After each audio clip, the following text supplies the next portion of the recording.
मुलांनो, आज आपण त्या दिवशीच्या लेक्चरमध्ये त्या लास्ट तासाला आपण बातमी कशी तयार करायची ते पाहिलं होतं आणि बातमी लेखन करताना कोणकोणते मुद्दे लक्षात ठेवणे आवश्यक आहे,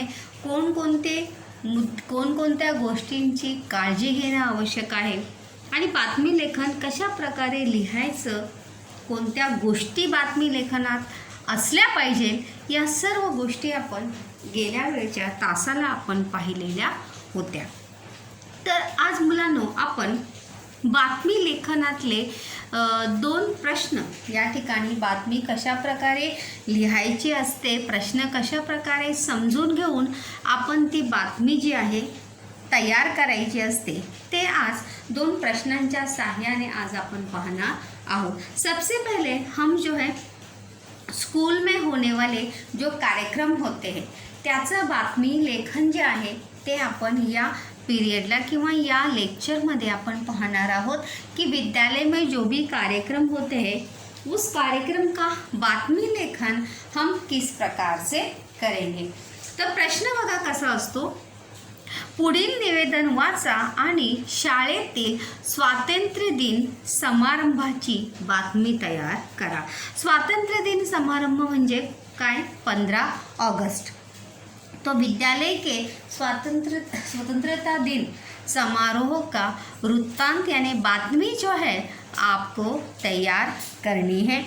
और दूसरी एक बात याद रखनी है कि जो चीज़ें आपको प्रश्न में अगर चीज़ें आपको दी गई है म्हणजे ठिकाण दिलेलं आहे, वेळ दिलेली आहे, अगर दिन दिया है, दिनांक दिलेली असेल, प्रमुख अतिथि का अगर नाम दिया है तो वही नाम बच्चों आपके बातमी लेखन में भी वही नाम आना आवश्यक है अपने मन से.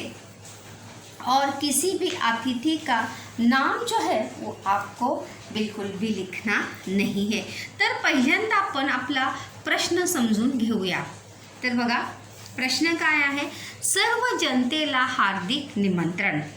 सभी लोगों को हार्दिक निमंत्रण है, आमंत्रण आहे, इन्विटेशन. भारताच्या स्वातंत्र्य दिनाचा सोहळा म्हणजे कार्यक्रम. और इस कार्यक्रम में प्रमुख पाहुणे यानी प्रमुख अतिथि के तौर पे है डॉक्टर सीमा देशमुख, जो क्या है पर्यावरण तज्ञ है, एनवायरमेंटल चीफ है. स्थल यानी जगह कहाँ पर होने वाला है ये कार्यक्रम? शारदा विद्या मंदिर, गिरगाव, मुंबई. तर या ठिकाणी हा स्वातंत्र्य दिनचा सोहळा म्हणजेच कार्यक्रम जो आहे तो संपन्न होणार आहे.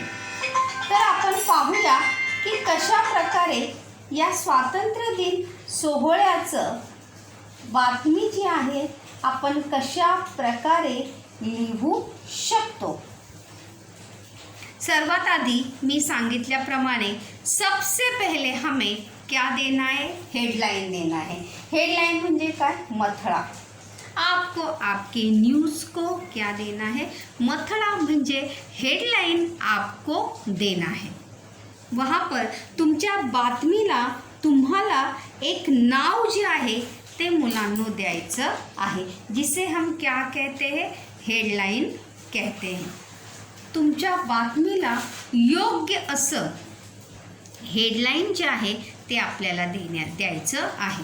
तो जैसे यहाँ पर मैंने दिया है शारदा विद्या मंदिर शाळेत स्वातंत्र्य दिन साजरा. ये क्या है? आपके बातमी का हेडलाइन यानी मथड़ा आहे. त्यानंतर उसी के नीचे सेंटर में क्या लिखने के लिए बोला था? आमच्या प्रतिनिधीकडून, मतलब हमारे प्रतिनिधि के द्वारा. और उसके बाद आपण काय लिहिणार आहोत? ठिकाण काय दिलेलं आहे? मुंबई. आणि दिनांक 16 ऑगस्ट. कार्यक्रम कधी झालेला आहे स्वातंत्र्य दिनाचा? 15 ऑगस्टला झालेला आहे. आणि त्याची बातमी जर आपण लिहिणार आहोत तर ती कधी? 1 दिवसानंतरची डेट जी आहे वो उसमें 1 दिन के बाद की तारीख जो है वो उसमें आनी चाहिए. सेम डेट जो है उसमें लिखनी नहीं है. ये बात लास्ट टाइम के लेक्चर में जो है वो मैंने बताई थी. चलिए कैसे लेखन करेंगे देखिए. गिरगाव मधील शारदा विद्या मंदिर कन्या शाळा ही पहिली मुलींची शाळा। गिरगांव में मुंबई में स्थित गिरगांव में ये कन्या शारदा विद्या मंदिर जो है लड़कियों की पहला विद्यालय या पहला स्कूल है, जो नामदार जगन्नाथ शंकर शेठ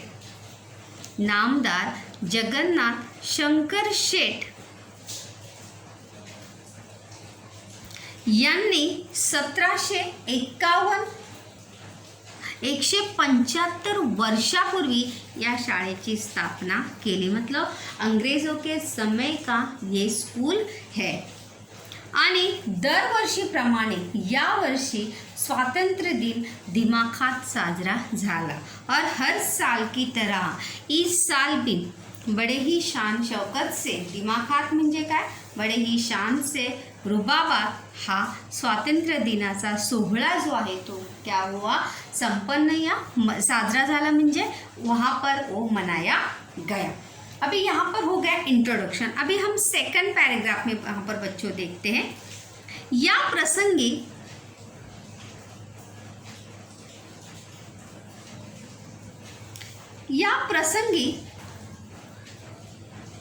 प्रमुख पाहुण्या म्हणून पर्यावरण तज्ञ डॉक्टर सीमा देशमुख यांना निमंत्रित करण्यात आले होते। इस कार्यक्रम में प्रमुख अतिथि के तौर पे किसे निमंत्रित किया गया था? डॉक्टर सीमा देशमुख, जो क्या है, पर्यावरण तज्ञ है, स्पेशलिस्ट, एन्व्हायरमेंटल स्पेशलिस्ट इसे कहते हैं। शाळेच्या मुख्याध्यापकांनी पुष्पगुच्छ देऊन त्यांचे स्वागत केले। विद्यालय के मुख्याध्यापक ने पुष्पगुच्छ देकर उनका स्वागत किया। तसेच प्रमुख पाहुण्यांच्या हस्ते तिरंगा फडकवण्यात आला। जाहीर सी बात है, स्वतंत्र दिनाचा सोहळा आहे, कार्यक्रम आहे, तब वहाँ पर क्या होगा, ध्वजारोहण तो ज़रूर होगा। इसलिए ध्वजारोहण जो है वो किसके हाथों से हुआ था? प्रमुख पाहुण्यांच्या हस्ते यानी उनके हाथों से, उनके शुभ हस्त से ध्वजारोहण जो है वो हो गया। त्यानंतर अभी उस कार्यक्रम में क्या क्या आयोजित किया गया था? त्यानंतर सांस्कृतिक कार्यक्रमाचे आयोजन करण्यात आले होते। उसके बाद सांस्कृतिक कार्यक्रम का भी आयोजन किया गया था, जिसमें भाषण, गीत, कविता असे विविध मुलांनी कार्यक्रम प्रस्तुत केले। और ऐसे बहुत सारे कार्यक्रम जो है, जो विद्यार्थियों ने या बच्चों ने जो है वहाँ पर प्रस्तुत किए। साथ ही साथ मुलींनी काढलेल्या रांगोळ्यांचे प्रदर्शन सुद्धा भरवण्यात आले होते। और वो क्या था, कन्या शाळा होती, मुलींची शाळा होती, इसलिए लड़कियों के द्वारा निकाली हुई रंगोलियों का वहाँ पे प्रदर्शन या एग्जीबिशन भी वहाँ पे क्या था, भराया गया था। प्रमुख पाहुण्या देशमुख मॅडम यांनी परिसरातील वृक्ष संवर्धन, स्वच्छता याबद्दल मार्गदर्शन केले। जो प्रमुख अतिथि थे, जैसे चीफ गेस्ट का, प्रमुख अतिथि का भाषण होता है, उसी प्रकार से इस कार्यक्रम में भी प्रमुख अतिथि ने काय केलेला आहे, भाषण दिलेला है।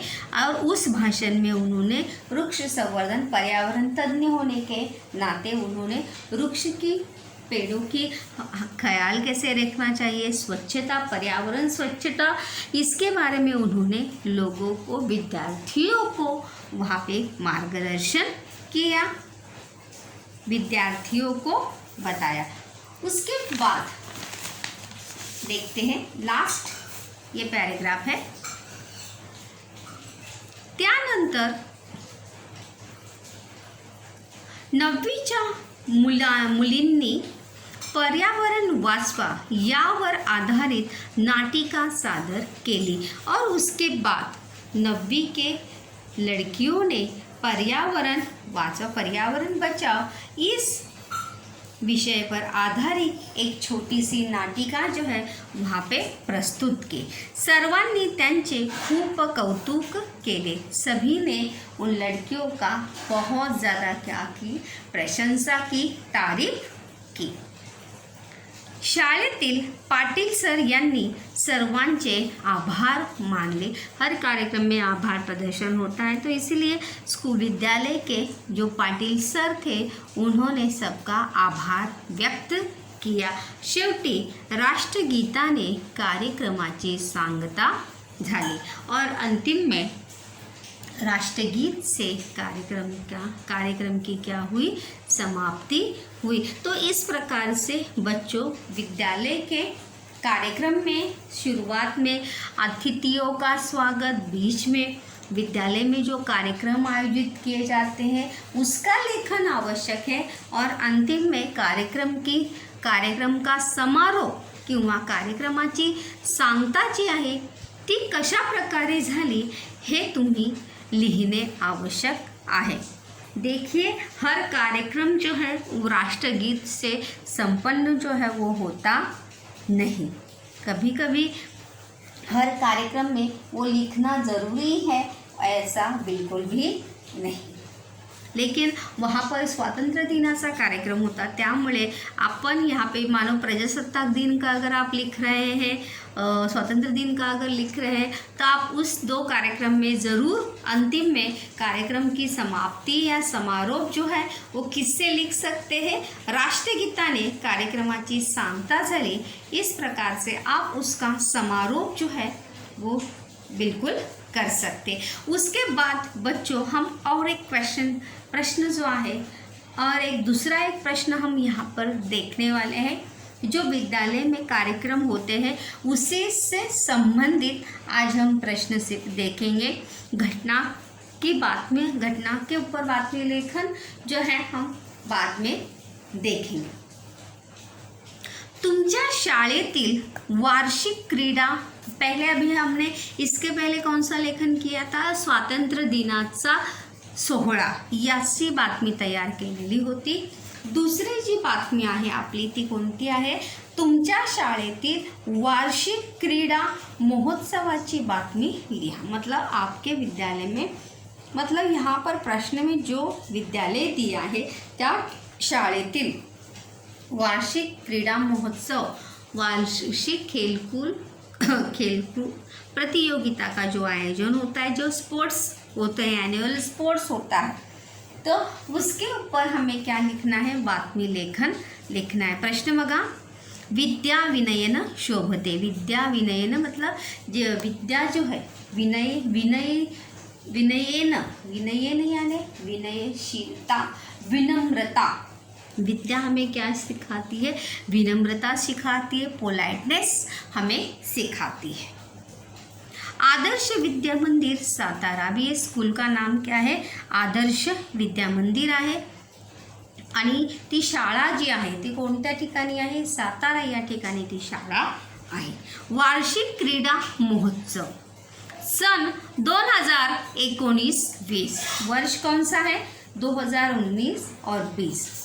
और आप सभी जानते हैं कि क्रीड़ा महोत्सव या खेलकूद प्रतियोगिता जो है वो बारिश के मौसम में होती है क्या, नहीं, या स्कूल शुरू होने के बाद तुरंत होती है क्या, नहीं। जैसे दिवाली वगैरह में, दिवाली के पहले क्या होते हैं, एग्ज़ाम होते हैं, उसके बाद नवंबर दिसंबर में स्कूल के बहुत सारे करिकुलर एक्टिविटीज़ को क्या होती है, शुरुआत होती है और उसी में से एक कार्यक्रम होता है वार्षिक क्रीडा महोत्सव। तर 22 डिसेंबर महीने की तारीख आहे, कोणत्या दिवशी आहे, 22 डिसेंबर 2020। वेळ सकाळी 9 वाजता, समय सुबह 9 बजे। उद्घाटक व प्रमुख पाहुणे, उद्घाटक यानी कभी कभी देखो क्रीड़ा महोत्सव में या खेलकूद प्रतियोगिता में उद्घाटक यानी जो उस प्रतियोगिता का क्या करे, शुभारंभ करे, शुरुआत करे।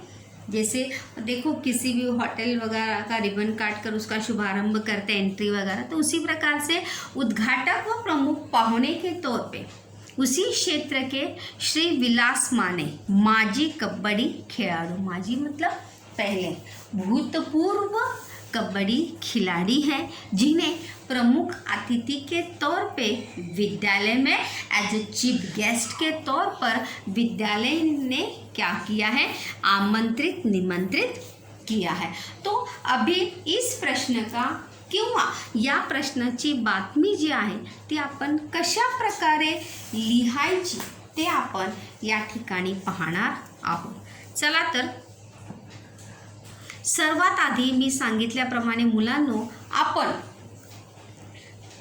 या कोणत्याही बातमीला आपण काय द्यायचं आहे, शीर्षक, मथळा, हेडिंग यानी हेडलाइन हमें हर न्यूज़ को या हर बातमी को देना आवश्यक है उस टॉपिक से रिलेटेड। तर बघा, कबड्डी खेळाडू विलास मानेंचा विद्यार्थ्यांना संदेश। कबड्डी खिलाड़ी विलास माने का विद्यार्थियों को संदेश। उसके बाद यहाँ पे बराबर उसी के नीचे राइट इन सेंटर मिडल में आपको क्या लिखना है, आमच्या प्रतिनिधीकडून या आमच्या वार्ताहराकडून भी आप बच्चों वहाँ पर लिख सकते हैं। अभी यहाँ पर वो लिखने के बाद डेट और ठिकान जो है वहाँ पर लिखना आवश्यक है। हम बातमी लेखन देखते समय ये चीज़ें हमने देखी थी कि बातमी लेखन में समय, ठिकान, व्यक्ति, इन तीनों को बहुत ज़्यादा क्या है, महत्व है। तो ठिकान का यह है सातारा, आणि डेट वहाँ पर प्रश्न में क्या थी, डेट 22 दिसंबर थी। कार्यक्रम कब हुआ, 22 दिसंबर। तो जाहिर सी बात है उसके 1 या 2 दिन के बाद की तारीख जो है आप ज़रूर इसमें लिख सकते हैं। चला तर पुढे पाहूया, 22-23 डिसेंबर, त्यानंतर डॅश लिहून आदर्श विद्या मंदिरात क्रीडा महोत्सवाचे आयोजन करण्यात आले होते। आदर्श विद्या मंदिर में क्रीडा महोत्सव का आयोजन किया गया था। या कार्यक्रमा उद्घाटक और प्रमुख अतिथि म्हणून विलास माने उपस्थित होते और इस कार्यक्रम में प्रमुख अतिथि के तौर पे, उद्घाटक के तौर पे कौन उपस्थित थे, विलास माने, जो भूतपूर्व क्या थे, कबड्डी खिलाड़ी थे। मुख्याध्यापकांनी पुष्पगुच्छ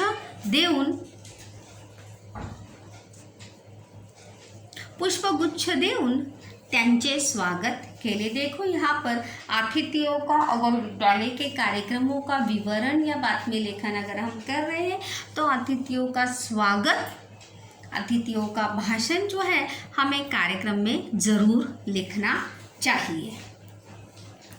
मुख्याध्यापकांनी पुष्पगुच्छ देऊन त्यांचे स्वागत केले। त्यानंतर क्रीडा महोत्सवाला सुरुवात झाली और उनके आगमन के बाद क्रीडा महोत्सव को क्या हो गई, शुरुआत हो गई। शाळेच्या भव्य मैदानावर याचे आयोजन करण्यात आले होते। अभी जाहिर सी बात है क्रीडा महोत्सव है तो किसी क्लास में होगा क्या, नहीं, विद्यालय के जो स्कूल मैदान है, विद्यालय का खेलने का जो मैदान है, जो ग्राउंड है, वहाँ पर इसका आयोजन जो है वो किया गया था। यहाँ पर देखिए फर्स्ट पैराग्राफ में हमने इन शॉर्ट में वहाँ पर कार्यक्रम की शुरुआत किस प्रकार से हुई, कौन उपस्थित था, अतिथि कौन थे, ये विवरण जो है हमने पहले पैराग्राफ में बच्चों वहाँ पर कर दिया है। उसके बाद सेकंड पैराग्राफ में देखिए क्या लिखेंगे,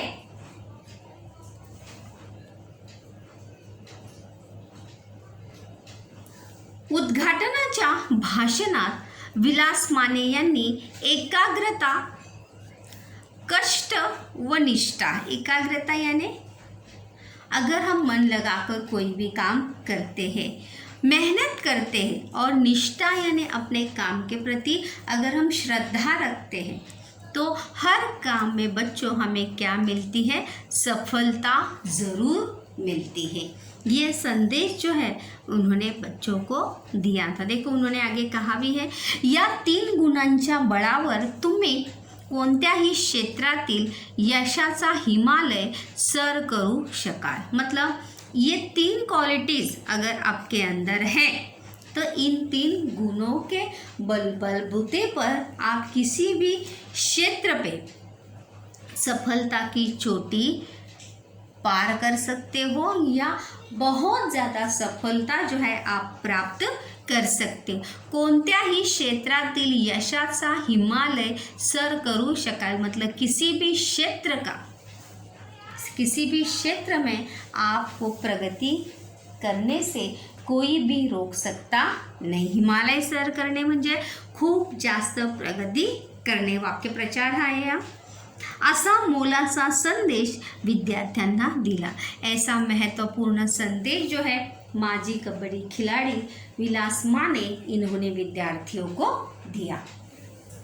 त्यांच्या या संदेशाने विद्यार्थी भारावून गेले होते। उनके इस संदेश से विद्यार्थी जो है भारावून गेले म्हणजे भारावून जाणे हा पण काय आहे, वाक्य प्रचार आहे। भारावून जाणे सर्व काही विसरून जाने या उसमें खो जाना, विचारों से प्रभावित होना। भारावून जाने, प्रभावित होने। विद्यार्थी जो है उनकी इन बातों से क्या हुए थे, प्रभावित हुए थे।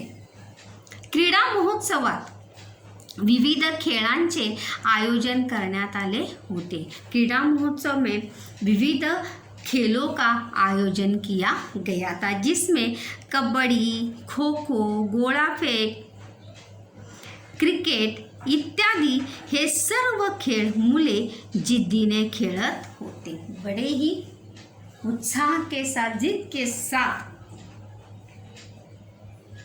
हौसले के साथ सभी विद्यार्थी जो है इन सभी खेलों को खेल रहे थे और खेलते हुए क्या कर रहे थे, खेलने का आनंद भी उठा रहे थे।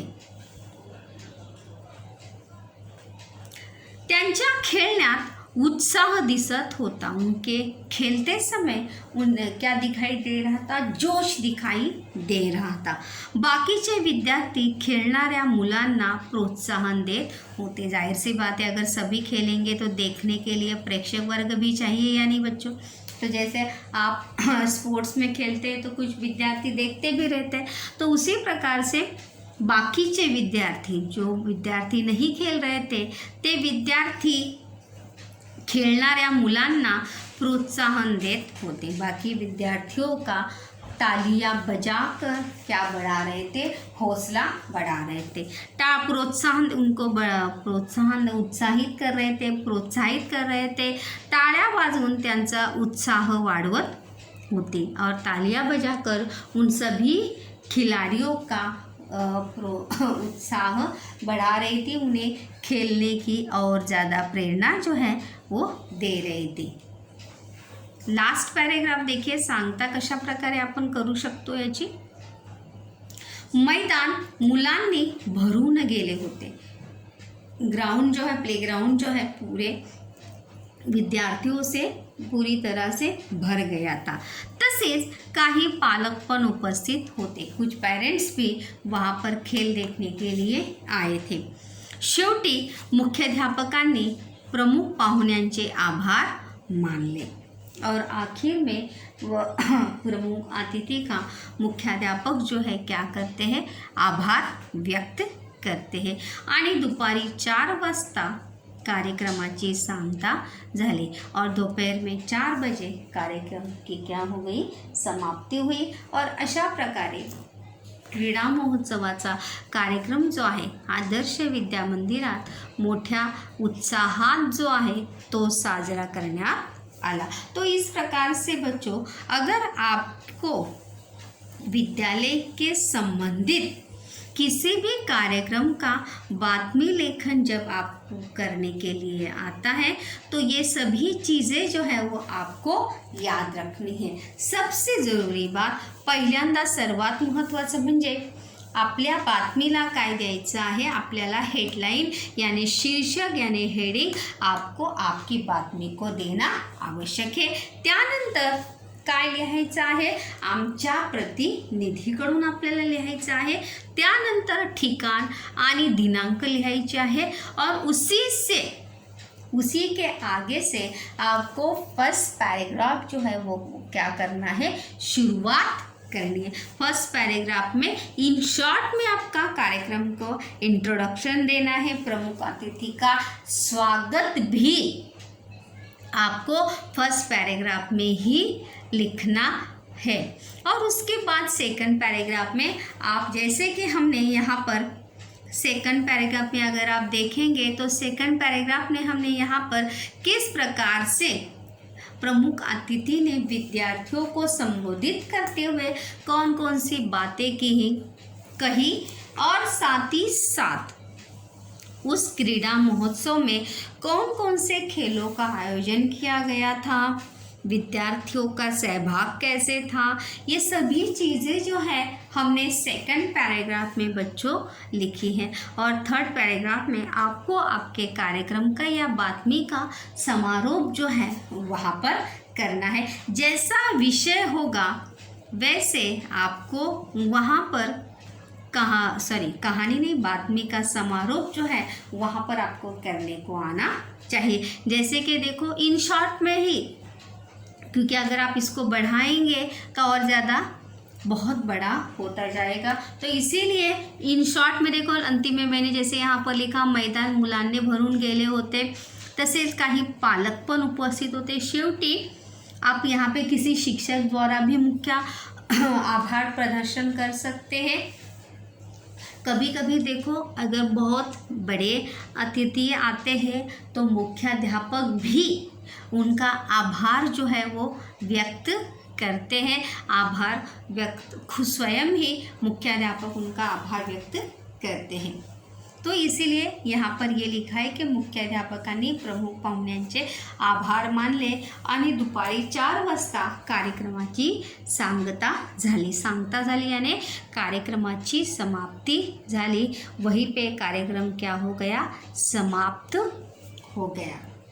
ये सभी चीज़ें आपको बातमी लेखन करते समय आपको स्वयं को याद रखनी है कि कशा पर, यहाँ पर हम राष्ट्रगीत का जो है वहाँ पर लिख भी सकते हैं और नहीं लिखेंगे तो भी चलेगा, क्योंकि हर स्पोर्ट्स में कार्यक्रम का सांगता जो है हर जगह जो है राष्ट्रगीत से ही होती है, ऐसा बिल्कुल भी होता नहीं. तो आप यहाँ पर राष्ट्रगीताने सुद्धा कार्यक्रमाची सांगता झाली किंवा कार्यक्रम संपन्न झाला हे सुद्धा आपण या क्रीडा महोत्सवामध्ये लिहू शकतो.